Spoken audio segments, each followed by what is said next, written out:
In one of the darkest chapters of European history, the disturbing figure of Elisabeth Báthory emerges, a 16th century Hungarian noblewoman who left a trail of horror and cruelty that echoes through the centuries. Known as the Blood Countess, Báthory transformed the imposing Čachtice Castle into a veritable theater of atrocities, where hundreds of young women met their fates at the hands of a meticulous and ruthless murderess. Behind the thick medieval walls, Elisabeth developed a repertoire of tortures that defies human comprehension.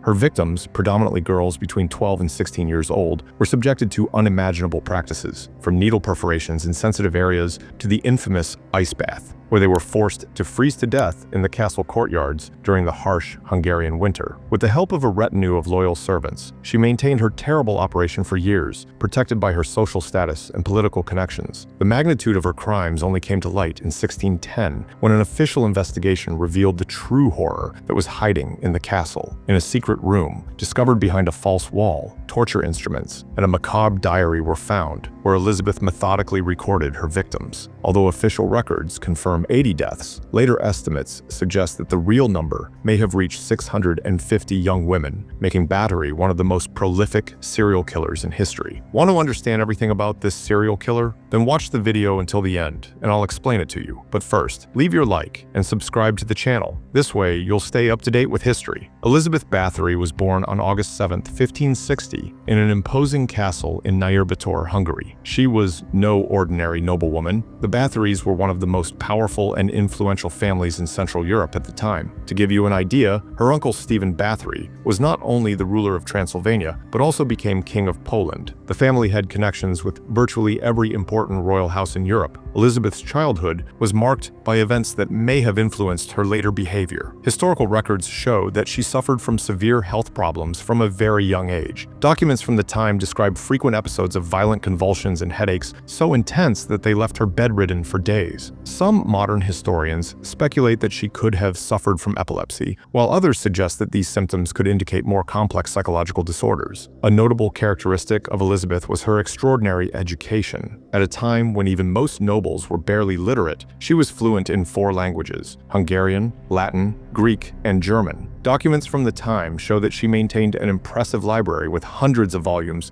including rare works on medicine, botany, history, and philosophy. Detailed records of her personal library, discovered in castle inventories, reveal that she had a particular interest in medical treatises and texts on medicinal herbs. Violence was a constant in her environment from a very early age. She frequently witnessed brutal punishments against servants and peasants in her family's castle. A particularly disturbing incident, recorded by a court scribe, relates that at the age of 6, she witnessed the brutal execution of a gypsy accused of theft. The man was sewn alive inside the belly of a dying horse and left to die slowly. At the age of 10, following the customs of the nobility of the time, Elisabeth was betrothed to Ferenc Nádasdy. The engagement was a purely political arrangement aimed at strengthening the alliances between 2 of the most powerful families in the region. Ferenc, who would later become known as the Black Knight of Hungary, already demonstrated from a young age an inclination for violence that would rival that of his future wife. The wedding took place when Elisabeth turned 15 in a grandiose ceremony that lasted an entire week. Documents of the time describe the elaborate festivities in impressive detail. The event brought together more than 2,000 guests, including representatives of virtually every important noble family in Central Europe. The festivities included jousting tournaments, performances by musicians and artists from all over Europe, and banquets so opulent that, according to records, they served more than 50 different types of exotic meats. As a wedding gift, Elisabeth received the Čachtice Castle and the surrounding lands. This imposing medieval fortress, located in what is now the territory of Slovakia, would be the main setting of her alleged crimes years later. The castle was an impressive structure, even by the standards of the time,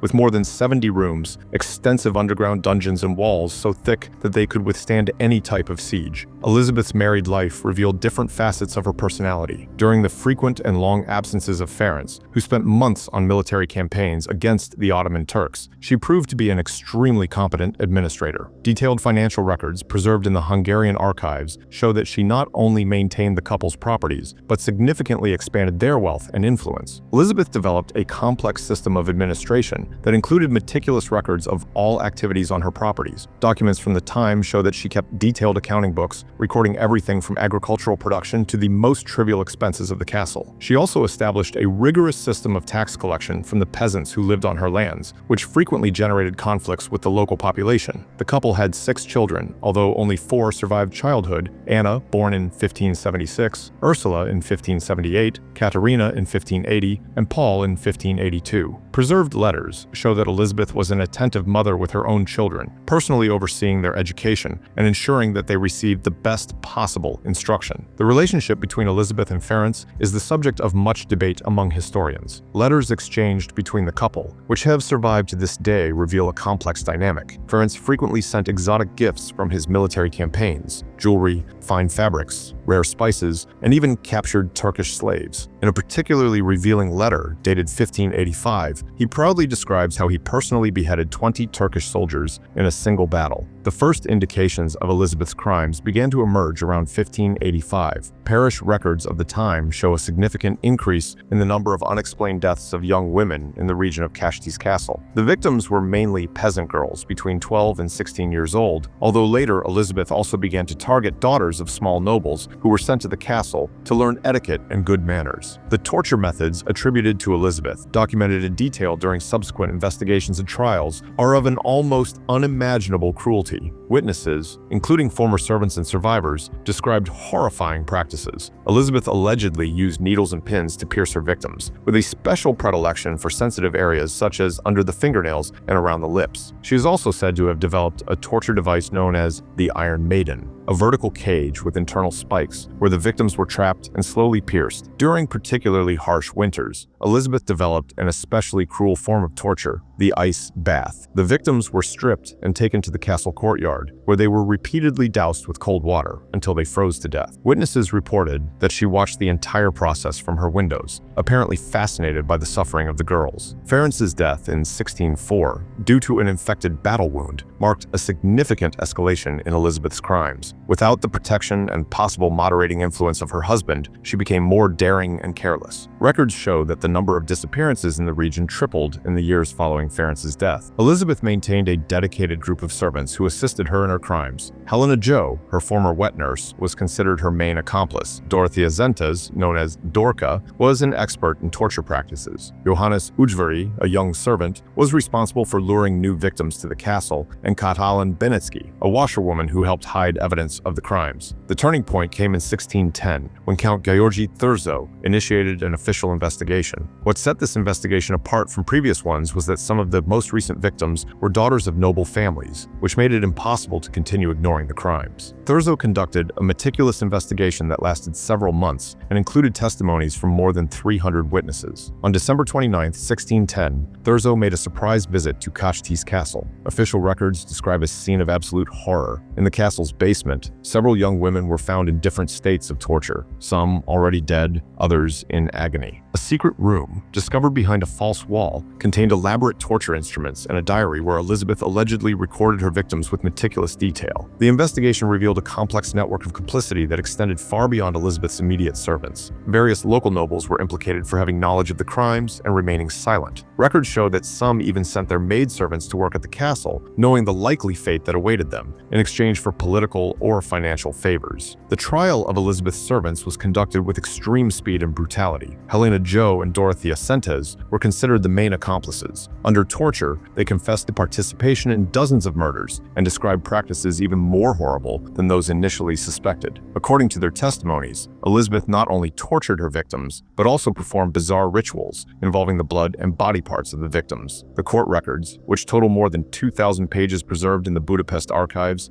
detail the confessions and sentences. Helena Jo and Dorothea Zentes were sentenced to death by beheading after their fingers were torn off with hot pliers. Johannes Ujvari was beheaded without additional torture due to his youth. Katalin Benecki received life imprisonment for having cooperated with the investigations. Elisabeth herself was never formally tried, a decision that reflected both her social status and the complex political implications of the case. Instead, she was sentenced to life imprisonment in her own castle. The confinement was extreme.